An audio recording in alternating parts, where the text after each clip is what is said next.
convidar os irmãos a abrirem comigo as suas Bíblias em Romanos 8. Nós leremos hoje os versículos 35 a 39 e a temática de hoje: nada pode nos separar do amor de Cristo. Eu trouxe também aqui nos slides e os irmãos, se quiserem, podem acompanhar comigo também a leitura nos slides. O texto diz: quem nos separará do amor de Cristo? Será a tribulação, ou a angústia, ou a perseguição, ou a fome, ou a nudez, ou o perigo, ou a espada? Como está escrito: por amor de ti somos entregues à morte continuamente, fomos considerados como ovelhas para o matadouro. Em todas essas coisas, porém, somos mais que vencedores por meio daquele que nos amou. Porque eu estou bem certo de que nem a morte, nem a vida, nem os anjos, nem os principados, nem as coisas do presente, nem do porvir, nem os poderes, nem a altura, nem a profundidade, nem qualquer outra criatura poderá nos separar do amor de Deus que está em Cristo Jesus, nosso Senhor. Vamos orar. Senhor Deus, aleluia. Que texto maravilhoso. Que o Senhor, ó Pai, ilumine as nossas mentes e os nossos corações para compreendermos essa palavra. Em nome de Jesus. Amém. Amados irmãos, nós acabamos de ler um dos textos mais lindos das Escrituras Sagradas. Esse texto, de fato, tem abençoado irmãos de todos os séculos. Em todos os séculos, muitos comentadores, pastores, cristãos têm se apegado às verdades desse texto e, de fato, louvado ao Senhor pela clareza do consolo e do conforto do amor de Cristo que nesse texto está. Esse texto realmente Paulo escreveu. Claro, tudo que Paulo escreveu está na Bíblia, é inspirado, mas aqui ele recebeu uma inspiração extra, podemos dizer assim, porque as palavras ditas por ele aqui, em todo esse capítulo 8, são de forma a consolar o nosso coração de uma maneira extraordinária. Não há quem leia que não sinta este amor maravilhoso do Senhor para conosco. E nós precisamos compreender o que está sendo dito aqui. E eu quero começar com uma pergunta para mexer com as nossas mentes um pouco, para refletirmos, para que a gente possa compreender o que Paulo está falando aqui. A pergunta é essa daí: eu sei que Deus me ama, mas continuará a me amar? Existe, logicamente, duas possibilidades de resposta a essa pergunta. A primeira possibilidade de resposta é esta: se Ele me ama por causa daquilo que faço, por meus méritos, pelo que eu sou, não há garantias nenhuma de que Ele continuará a me amar. Se a base do amor de Deus está no que eu faço, porque eu sou bom, porque eu sou um bom filho, não existe garantia nenhuma que Deus continuará me amando, porque não há garantias da minha bondade, porque eu não sou bom, eu sou pecador. Entenderam? Agora, se Ele me ama por causa de sua livre e soberana vontade, isso é um jeito bonito de dizer, porque Ele quer. Se Ele me ama porque Ele quer, porque Ele decidiu, porque Ele me escolheu, livre e soberana vontade, e pagou o preço infinito para me resgatar, nada pode me separar deste amor. E vai além, nada pode me separar deste amor.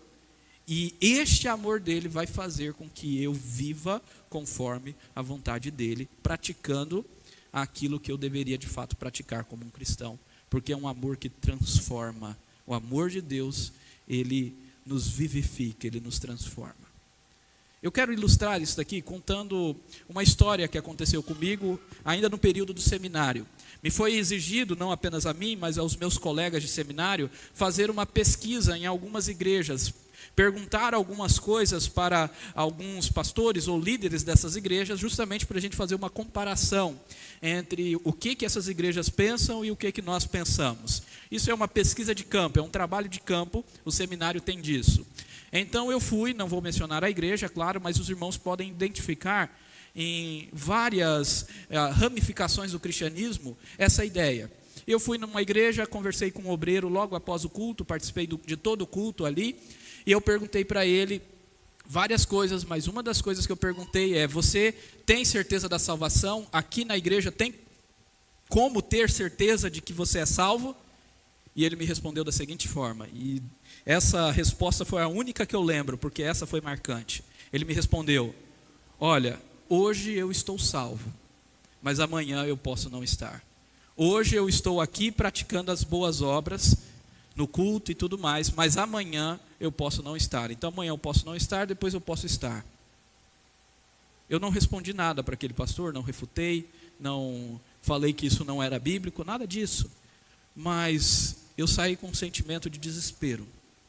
Como que alguém pode ter paz em Cristo que excede todo o entendimento, com essa dúvida cruel de que hoje está, amanhã não está, depois pode estar, depois pode não estar, e de repente, por um deslize, antes da sua morte, desvia do Senhor e acaba caindo no inferno? É uma insegurança tremenda. Por quê? Porque a continuidade do amor de Deus está naquilo que o homem faz e não naquilo que Deus é. Então não há garantias nenhuma. Agora, claramente, isso não é a palavra, isso não é o que a Bíblia ensina, isso não é o que a palavra do Senhor nos ensina. E a prova é esse texto que nós acabamos de ler de Romanos 8. Mas não apenas em Romanos 8. Por exemplo, eu trouxe uma citação de Jeremias no Antigo Testamento, falando da eleição de Israel, do povo do Senhor, aonde o Senhor apareceu ao profeta, e se referindo ao povo, e disse: com amor eterno eu a amei, por isso com bondade a atraí. Se os irmãos observarem, o amor de Deus é amor eterno. O que significa um amor eterno? É um amor que não tem fim. Então a garantia que Deus nos amará para todo fim, em todo tempo, até o fim, e o fim aqui é sem fim, é porque o amor dele é eterno. E por bondade ele nos atrai a ele. Esse amor muda as nossas vidas radicalmente. Aleluia. Então nós entendemos que essa é a questão que Paulo está tratando nesses versículos finais de Romanos capítulo 8. E ele inicia com uma pergunta: quem nos separará do amor de Cristo? Essa pergunta nós já meditamos um pouco na semana passada, e você pode conferir depois no YouTube o sermão da semana passada se você perdeu, porque nós vimos 5 certezas que os verdadeiros cristãos, os salvos, têm.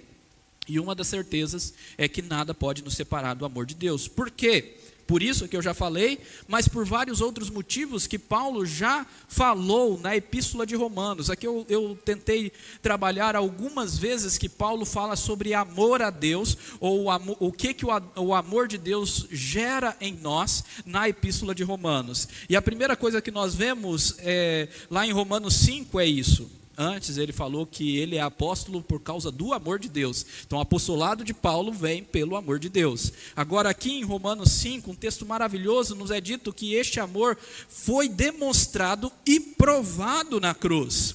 É um versículo muito conhecido, que é dito: pois Cristo morreu por nós, sendo nós ainda pecadores. Mas Deus prova. É uma prova real, concreta. Não é algo contemplativo, não é algo só no discurso. Ele não chegou e falou: eu amo você, e não fez nada. Ele deu a prova, ele fez algo.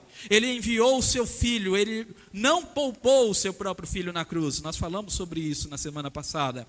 Então, Cristo morreu por nós, sendo nós ainda pecadores. E em Romanos 5 também nos é dito que este amor de Deus é derramado em nossos corações. E é derramado e nos ajuda a perseverar mesmo em meio às tribulações.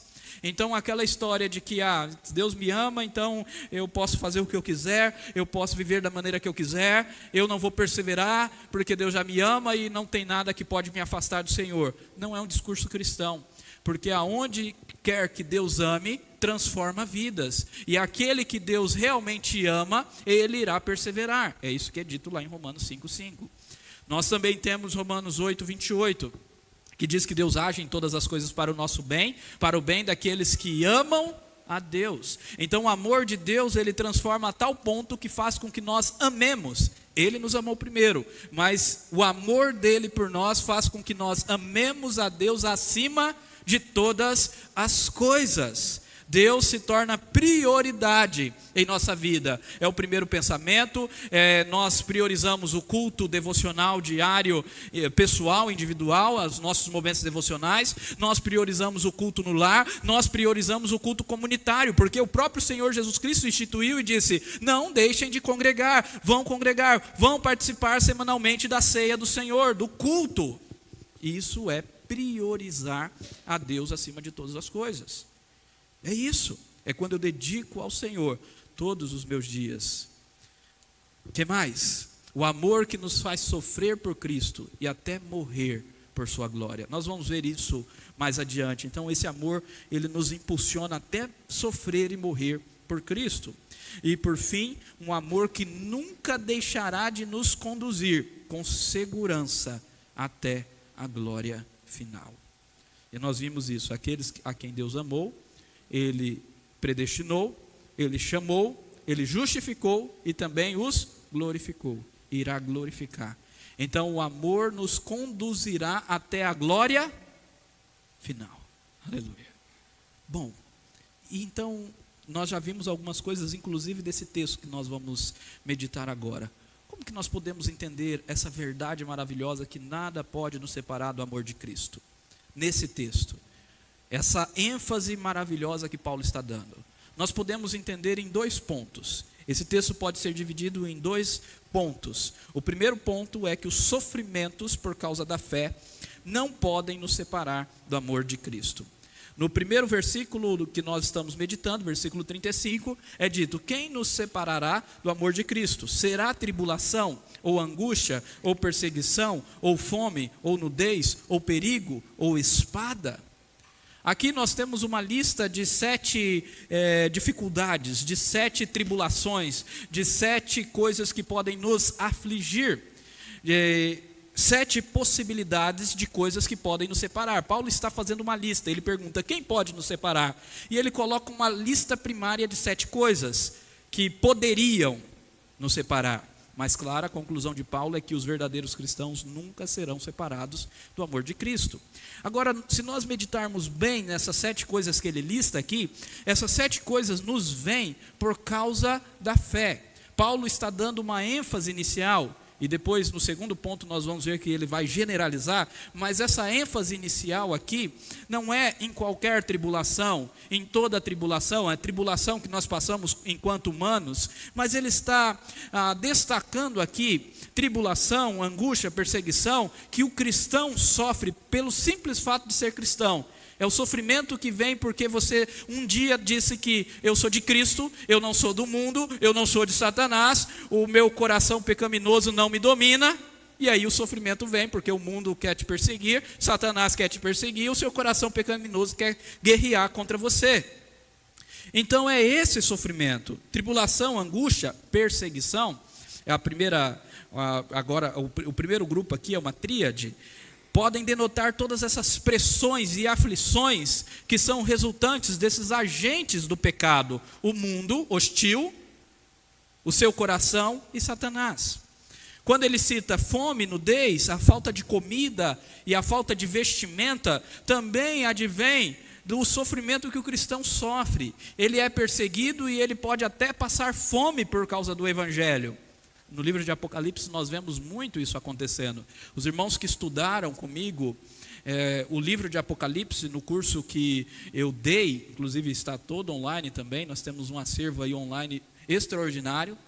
Então nesse curso eu enfatizei que os cristãos da Ásia Menor, que estavam sendo fiéis no evangelho, eles estavam passando por dificuldades econômicas, fome. Por quê? Porque eles não estavam participando dos sindicatos comerciais idólatras da época. E por causa disso, da fidelidade ao Senhor, por dizer que só Cristo é Senhor e César não é Senhor, César não é Senhor, só Cristo é Senhor. Nós estamos debaixo da autoridade de um rei eterno, imortal, e não debaixo da autoridade de governantes humanos. Só Cristo é o nosso rei. E eles falavam isso, e por isso passavam fome. E João fala a esses irmãos: continuem fiéis até a morte, porque vocês receberão a coroa da vida. Olha que coisa que difere hoje. Muitas pessoas pensam, se é para passar fome, se é para passar necessidade, eu prefiro negligenciar os ensinamentos do Senhor, eu prefiro mentir, eu prefiro sonegar imposto, eu prefiro fazer coisas erradas, porque não tem como eu passar fome, eu tenho que me importar comigo primeiro. Esse papo de passar fome, necessidade por Cristo, é outro tempo. Que distância estamos? Nós idolatramos o dinheiro, o consumismo. As pessoas não vêm à igreja porque não querem gastar combustível, porque precisam pagar a Netflix, a internet, etc. e tal. Vaidade. Agora, esses irmãos passavam fome e nudez por causa do Evangelho. João nos mostra isso. Todas as escrituras mostram isso. E mais, perigo e espada. Não é só fome e nudez. Eles também passavam por causa da fé. Perigo e espada. Eram mortos. Talvez ao escrever essa epístola a Roma, Paulo já estava prevendo ou já estava iniciando ali em Roma a perseguição de Nero. E quando Paulo escreve, alguns irmãos talvez já tinham sido mortos por Nero em praças públicas. Já falei isso várias vezes aos irmãos, que os cristãos eles eram queimados como tochas em praças, nas ruas, para as pessoas verem. Mais adiante foram jogados no Coliseu para leões comerem. Os cristãos foram açoitados, perigo e espada. Até a morte eles sofriam, e sofriam por causa da fé. O que Paulo está nos mostrando aqui é que o cristão ele deve estar disposto até ao martírio. Esse é o teste definitivo da sua fidelidade à fé cristã. Agora, mesmo que venha morrer, mesmo que venha passar por tudo isso, o verdadeiro cristão não se afastará do Senhor. E essa ênfase aparece logo em seguida, quando ele diz que nós sofremos por amor de Cristo como ovelhas ao matadouro. Talvez você possa perguntar, mas será que isso não mostra que Deus não nos ama? Ao contrário, não é isso, porque o nosso Senhor Jesus Cristo nos ensinou exatamente que iríamos passar sofrimentos. Meus irmãos, esse texto de Romanos não tem como se encaixar na agenda da teologia da prosperidade, no discurso da teologia da confissão positiva, de que você não passa por problema, que você não vai passar, se você é crente, tudo vai dar certo, você não vai ter problema algum na sua vida. Não, esse discurso não é bíblico. O próprio Senhor Jesus Cristo nos ensina. Um texto que eu cito muito, Mateus 5,10, bem-aventurados. Nós vamos estudar esse texto mais profundamente na série de outubro, vamos iniciar no primeiro domingo de outubro. Bem-aventurado, muito felizes são os perseguidos por causa da justiça, porque deles é o reino dos céus. Nas escrituras sagradas sempre há uma relação. Se você sofre por Cristo, você receberá a glória com Cristo. Se você sofre e é perseguido, você recebe o reino dos céus. Então não é falta de amor de Deus, ao contrário, é amor e bondade de Deus, porque Ele sabe que esse mundo aqui vai ser condenado, e por mais que você sofra nesse mundo, o que te espera na eternidade é o galardão. Agora o que você quer? Você quer o bem-estar nessa terra ou o galardão nos céus? Muitos cristãos estão preocupados com o bem-estar aqui, desse mundo que vai ser queimado. E esses cristãos ditos serão queimados juntos. Agora, se você espera o galardão no céu, aí você está vivendo o verdadeiro cristianismo. Por quê? Porque nós sofremos por amor de Cristo. Olha só como esse texto nos mostra, no versículo 36, que o sofrimento para o cristão, ele é contínuo e ele é inevitável. Olha como está escrito. Versículo 36, como está escrito: por amor de ti, somos entregues à morte continuamente. Fomos considerados como ovelhas para o matadouro. Aqui, o apóstolo Paulo, ele cita um salmo, Salmo 44, 22, exatamente o versículo 22, é exatamente esse versículo que ele citou. Se você voltar lá na sua Bíblia, você vai ler exatamente as mesmas palavras. E ele cita esse salmo quando Israel estava sendo perseguido. É um salmo que foi composto para falar que Israel estava passando por aflição, não porque havia abandonado o Senhor, não porque estavam sendo infiéis, mas eles estavam sofrendo por amor a Yahvé, porque eles estavam sim sendo fiéis ao Senhor, e por causa da sua fidelidade ao Senhor, o sofrimento veio sobre Israel. Então o salmista diz: por amor de ti, somos entregues à morte continuamente. Às vezes, em algumas versões, diz a morte o dia todo, e todos os dias. A ideia aqui não é só todos os dias, uma vez por dia, é todos os dias, o dia todo. É continuamente, como o Senhor Jesus o é. A ideia da ovelha para o matadouro. Em algumas versões traz a ovelha para os seus tosquiadores. Ok, pode ser matadouro, pode ser o tosquiar também. O tosquiar é quando tira a lã. E entendam, se nós entendemos bem essa figura da ovelha ao tosqueador, a ovelha ela tem que ir calada, muda ao seu tosqueador, porque quanto mais ela se remexe, quanto mais ela briga, quanto mais ela pula, mais ferida ela sai, porque a tosa vai machucá-la. Então, como Cristo foi, ovelha muda, entregue à morte, nós também cristãos, continuamente somos entregues à morte. O sangue dos cristãos é o anúncio do evangelho que é propagado pelo mundo, assim como o sangue de Cristo. Somos ou não somos cristãos? Somos ou não somos seguidores de Cristo? Somos ou não somos seus discípulos, imitadores? Se sim, nós precisamos ter essa disposição para morrer por Cristo. Forte isso. Agora, entendam, mesmo que tenhamos essa disposição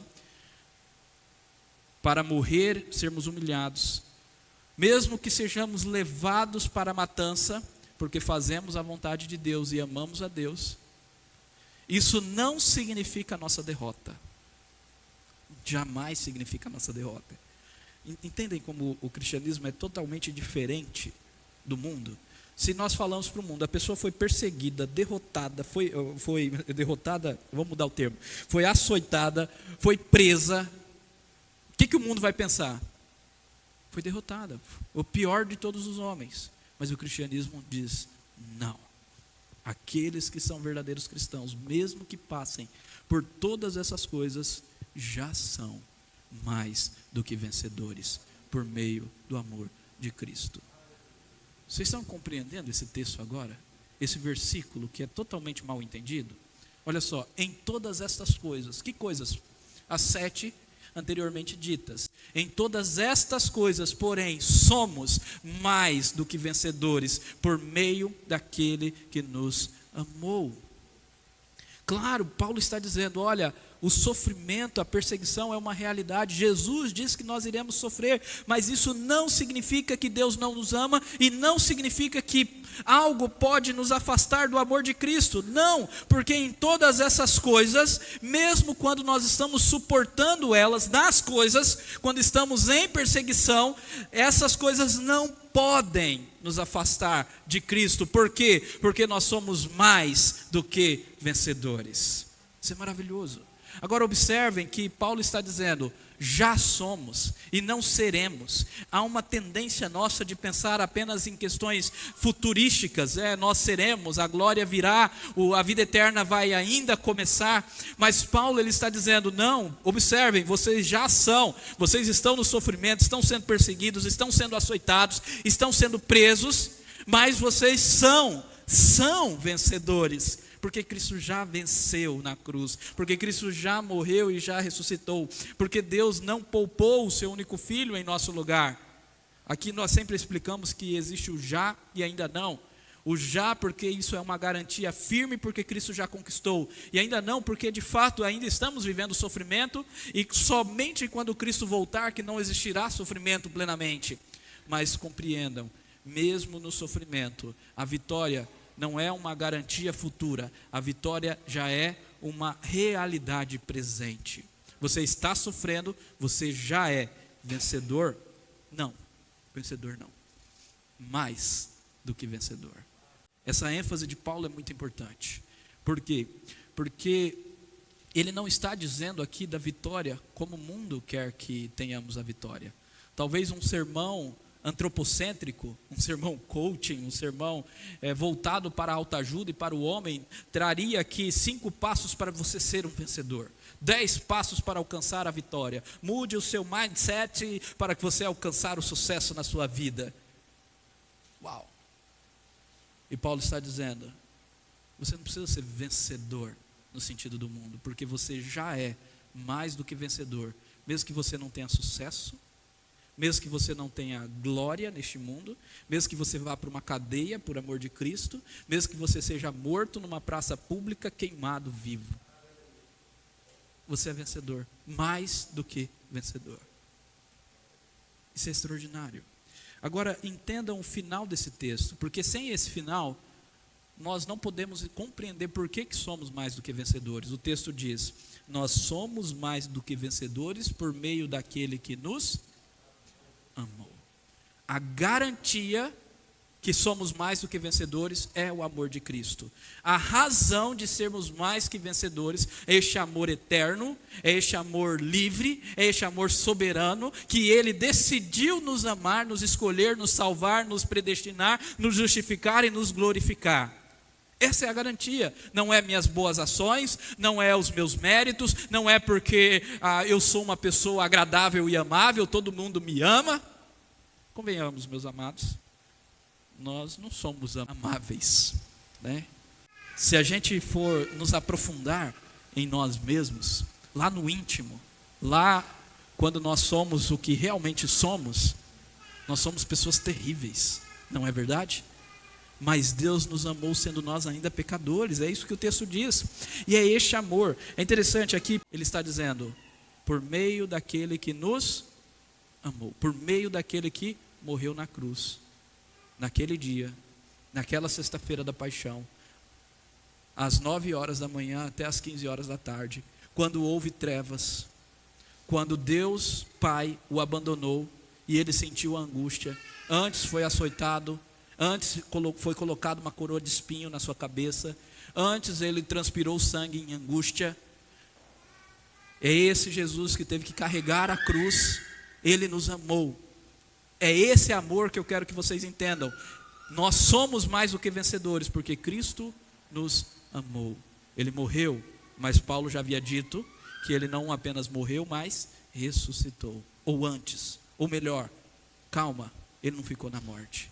Se a morte é o pior dos inimigos que o homem pode enfrentar, o nosso Deus venceu a morte. O nosso Senhor Jesus Cristo não ficou prostrado na morte.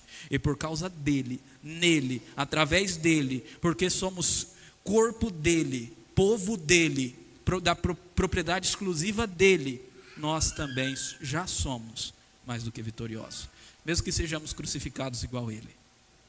O que é fantástico aqui é porque existe uma relação entre o discípulo e o seu Senhor. Tem muito discípulo de Jesus que não quer passar por aquilo que Cristo passou. Tem muita gente que não vai passar de fato, porque Deus não reservou isso. Agora, entendam, se nós somos filhos, se nós somos discípulos, se nós estamos conectados e unidos a Cristo, o nosso sofrimento não é prova de que Ele não nos ama, mas é prova de que Ele nos ama e que fazemos parte desse corpo e que seremos glorificados quando Ele voltar. Assim como Ele, seremos ressuscitados. Por isso somos muito mais do que vencedores. Segundo ponto. Então, o primeiro ponto está trabalhando sofrimentos por causa da fé. E os sofrimentos por causa da fé, nós já aprendemos, não podem nos separar do amor de Cristo. Ao contrário, nos mostra que somos amados e que estamos firmes nesse amor. Se você sofre por causa da fé, glorifique a Deus, porque é grande o seu galardão nos céus. É isso que Jesus diz no Sermão do Monte. Agora, de uma maneira geral, a partir do versículo 38, Paulo ele não fala agora unicamente dos sofrimentos, ele generaliza mesmo, ele está colocando todas as coisas. E o argumento de Paulo é que coisa alguma jamais poderá nos separar do amor de Deus em Cristo Jesus. Qualquer outro sofrimento que não venha através da fé, ou qualquer outra realidade, qualquer outra criatura, nada de fato pode nos separar. Vamos ler esse texto. O texto diz aí, Continuando, versículo 38, porque eu estou bem certo de que nem a morte, nem a vida, nem os anjos, nem os principados, nem as coisas do presente, nem do porvir, nem os poderes, nem altura, nem profundidade, nem qualquer outra criatura, que ele generaliza, nem qualquer coisa criada, criatura criada, poderá nos separar do amor de Deus que está em Cristo Jesus, nosso Senhor. Aqui Paulo ele tem uma certeza, ele inicia dizendo, porque eu estou bem certo, plenamente certo.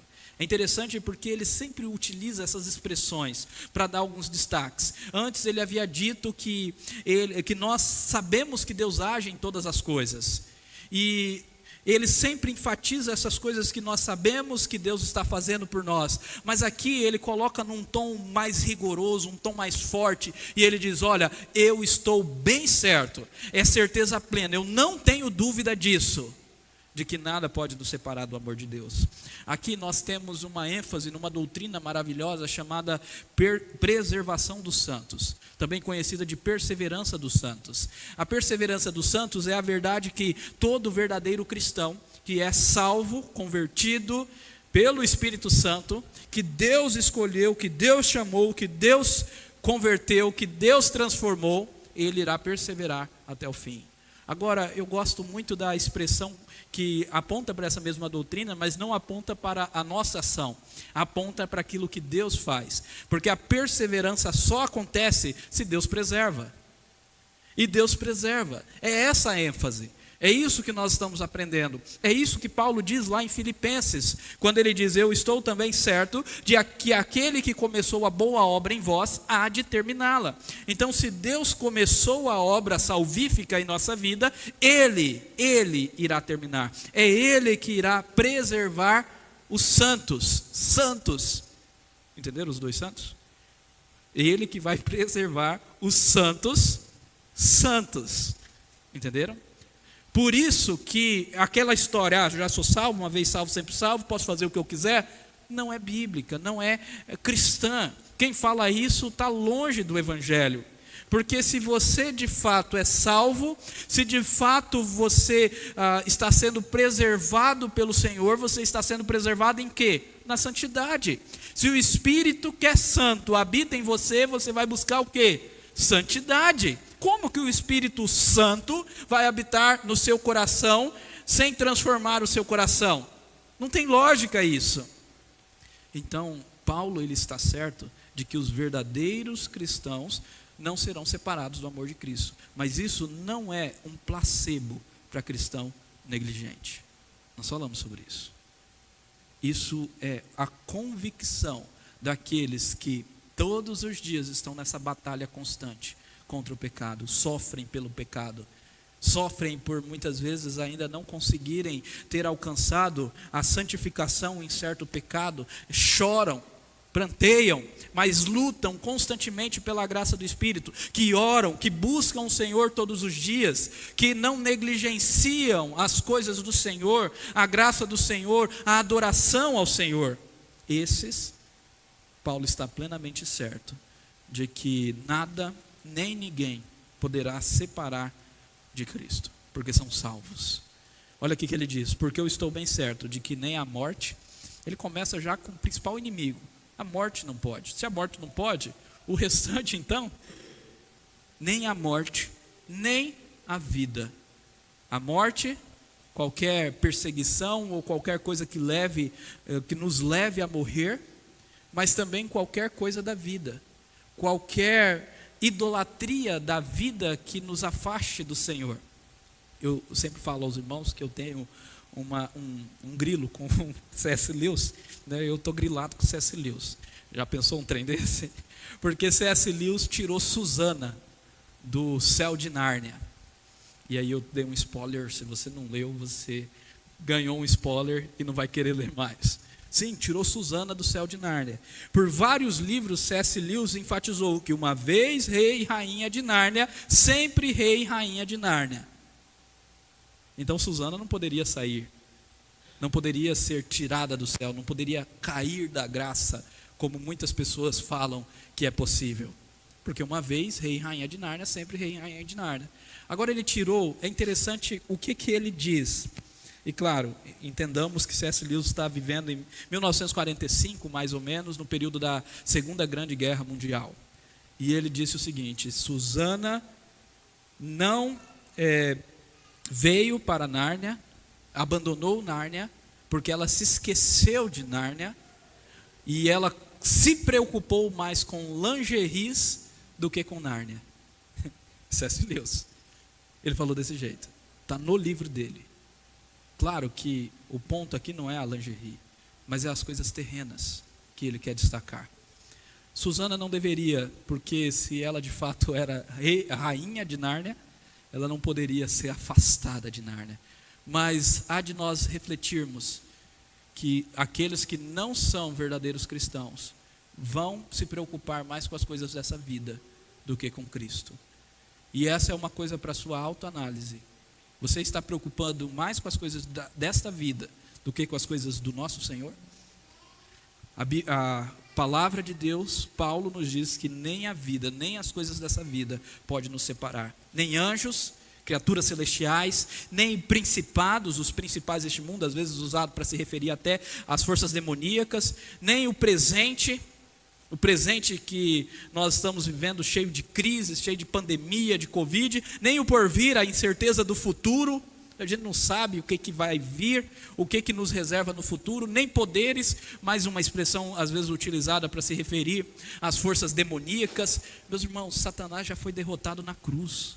Cristo já despojou os principados e as potestades, os dominadores deste mundo. Ele pisou na cabeça da serpente. Ele não tem poder sobre os eleitos do Senhor. Nós já vimos isso. Quem irá nos acusar se é Deus que nos justifica? Então nem poderes, nem altura, nem profundidade, nem qualquer outra criatura, homens, parentes, nada, nem qualquer outra criatura poderá nos separar do amor de Deus que está em Cristo Jesus, nosso Senhor. Nada pode nos separar. Agora, eu quero dar uma ênfase, antes de nós partirmos para o final, nessa verdade maravilhosa, porque estes que não podem ser separados de Cristo, eles estão firmados no amor de Deus, é o amor de Deus Pai, que está em Cristo Jesus, nosso Senhor. É interessante essa questão do que está em Cristo, poderia ser traduzido, do qual Cristo é o vínculo, é o elo, é a aliança. Vem por meio de Cristo. Aqui a ideia é bem simples. Sem Cristo, não somos amados por Deus. Cristo é o único caminho da vida eterna. Quem tem Cristo tem a vida. Quem não tem Cristo, quem não tem o Filho, João diz, não tem a vida eterna. O amor de Deus, a qual nada pode nos separar, está em Cristo, vem por meio de Cristo, porque Cristo é o único nome, o único que importa que sejamos salvos. Não, meus irmãos, todo caminho não leva a Deus. Só existe um caminho que leva a Deus, e esse caminho é Jesus Cristo. Agora observe a última ênfase de Paulo, que ele conclui esse capítulo: Jesus Cristo, nosso Senhor. Esse Jesus Cristo, ele não é meramente um Salvador, somente um Salvador. Ele é Salvador e Senhor. Meus amados irmãos, para nós estarmos debaixo desse amor de Deus, nós precisamos ter Cristo como Senhor das nossas vidas. Mais uma ênfase de Paulo aqui, de que nós precisamos de Cristo, não meramente nessa atitude contemplativa, mas nós precisamos que Ele guie todas as nossas atitudes, todas as nossas ações, que Ele controle toda a nossa vida. Ele é Senhor, Ele é o nosso Rei, nós precisamos nos submeter a Ele, é nós que precisamos dEle, nós precisamos nos humilhar aos seus pés, obedecê-lo. Se vocês me amam, guardarão os meus mandamentos. Uau! De fato, a nossa fé se mostra na prática. Quando nós praticamos, quando nós nos submetemos, quando deixamos a nossa vida sob o senhorio de Cristo, provamos que de fato somos dele e nada pode nos afastar do amor dele. Para refletir, eu trouxe uma citação do John Stott. Ele diz assim: Nenhum de nós, cristãos, é imune à tentação, à dor e à tragédia. Nenhum de nós. Não caiam em qualquer doutrina, em qualquer ensinamento que diz que o cristão pode ser imune a essas coisas, porque a Bíblia não diz isso. Nenhum de nós, cristãos, é imune à tentação, à dor e à tragédia. O que nós temos é a promessa de vitória sobre essas coisas. Deus não prometeu que o sofrimento nunca iria nos afligir, mas sim que Ele nunca nos separará do seu amor. Entenderam a promessa? Deus não prometeu que você não irá passar por qualquer sofrimento. Ele prometeu que qualquer sofrimento nunca poderá te separar do amor dele. Aleluia.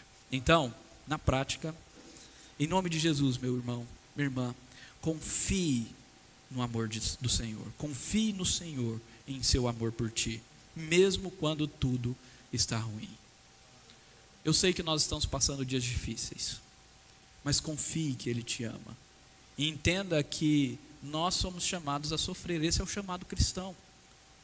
Nós somos chamados a ser imitadores de Cristo. Às vezes nós não queremos isso, mas nós somos chamados a sofrer. Então confie, mesmo que esteja ruim, mesmo que a tribulação esteja grande. Ame o Senhor Jesus acima de tudo. De tudo, o amor dele nos leva a amá-lo. Pense nessa pergunta, reflita sobre ela. Você morreria por ele? Por amor dele? Por amor a ele, você morreria? Hoje, se chegasse aqui uma autoridade e falasse: olha, todo mundo que não se render,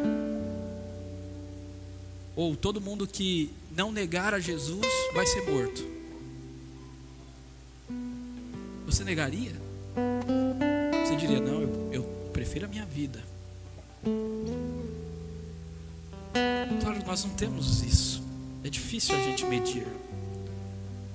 Mas entenda, meu irmão, às vezes não vai chegar uma autoridade para você e vai falar: olha, negue a Jesus ou morra. Menos que você vá para a área do mundo que o evangelho é perseguido. Afeganistão, Iraque e por aí vai. Egito. Agora,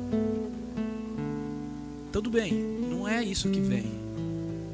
Mas será que você não nega em outras coisas? No seu trabalho, quando alguém pergunta: você é cristão? Você fica com vergonha de dizer que é e tal. Ou quando você não prioriza o Senhor nas coisas básicas. Todos nós sabemos, o beabá da vida cristã, e eu tenho enfatizado tanto isso: adoração individual, adoração no lar, adoração pública. E aí chega o domingo, você fala: ufa, trabalhei demais essa semana, vou para o clube, vou para a roça, vou comer fora, mas não vou para a igreja.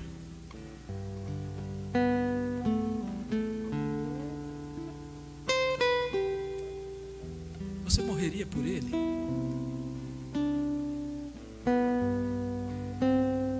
Tome cuidado. Seu amor é demonstrado na prática. O amor faz. O amor faz. Persevere, meu irmão, na tribulação. Não desista. Compreenda que você já é mais que vencedor por causa do amor de Cristo. Está difícil? Persevere. Talvez nós não passamos tribulações tão grandes como aqueles cristãos do primeiro século passaram. Mas não importa, tribulação é tribulação. Você sabe bem a sua luta. Você sabe o que ela faz com que você sinta no seu coração, como ela te abala. Mas eu quero te dizer: persevere. Porque esse mundo é isso mesmo, é um mundo de sofrimento. Claro que nós não somos pessimistas. Um pessimista diria: você está fadado a sofrer mesmo, sofra, aguenta. Nós não falamos isso. Nós dizemos: olha, vamos sofrer sim, mas coloque tudo diante do Senhor e confie e tenha esperança da glória.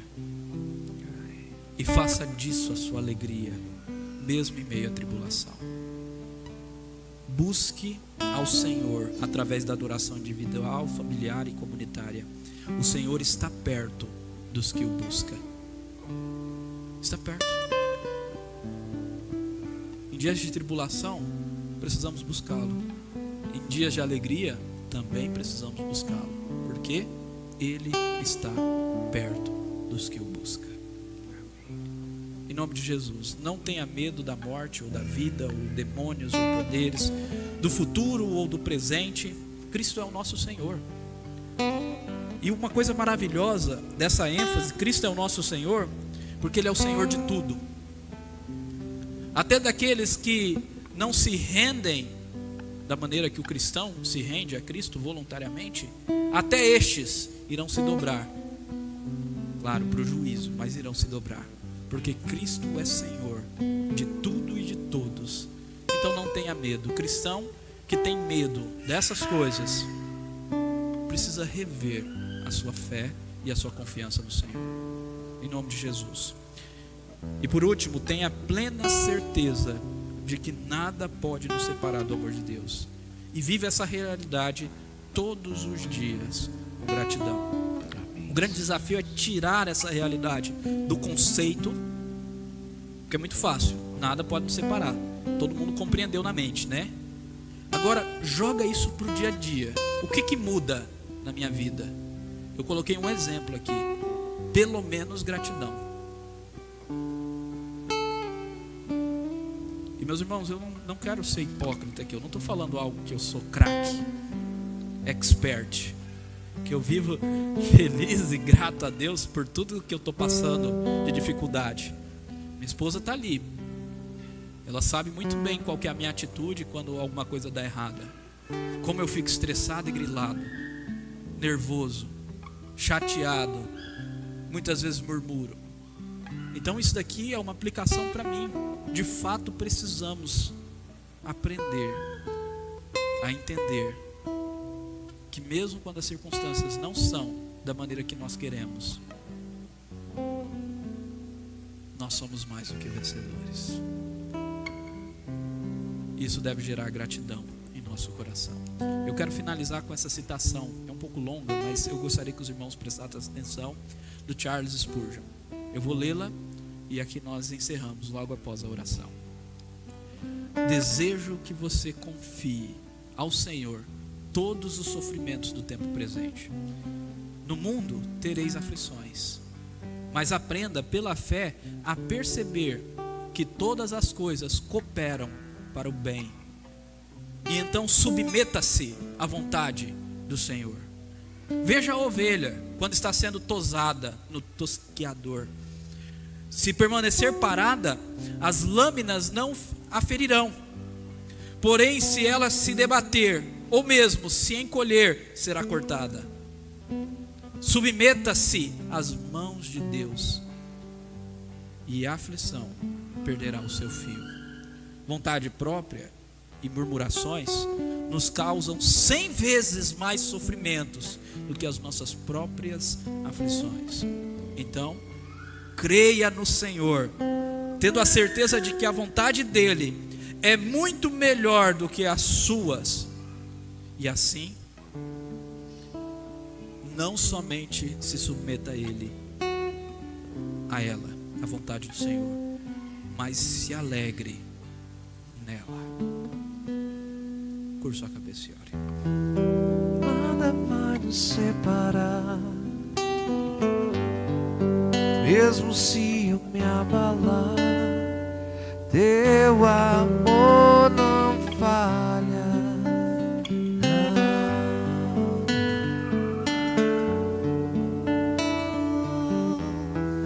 Mesmo sem merecer,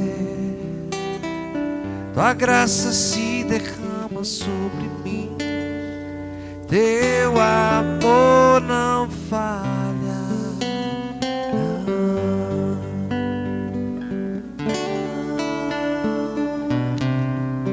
Tu és o mesmo para sempre,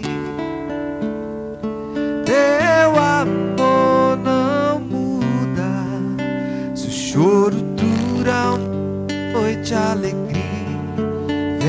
pela manhã. Se o mar se enfurecer, eu não tenho que temer, porque eu sei que me ama e o teu amor não muda. Coloque-se de pé, vamos orar. Senhor Deus, muito obrigado pelo seu amor eterno, que não falha. Muito obrigado por essa verdade maravilhosa, de que nada pode nos separar do seu amor.